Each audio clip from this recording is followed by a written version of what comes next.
If you're having issues with your Polaris Xplorer 400, the starter is turning, but it's making a bunch of grinding noises, doesn't engage all the time.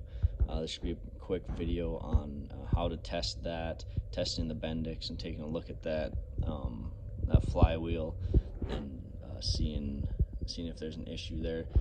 These bendix, you can pull them out and just test them with your hands.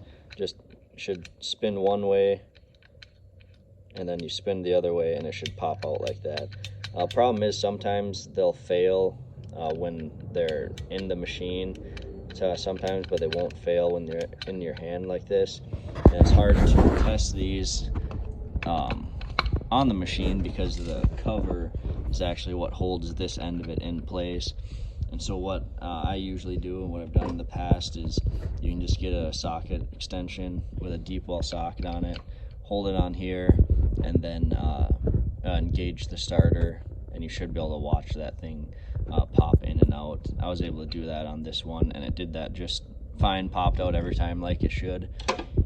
So I knew that there was no issue with that.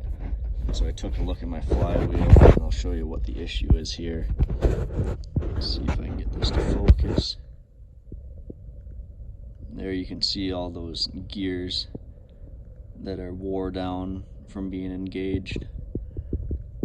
It's not focusing super well, but you can see the light reflecting off of them where they're wore down.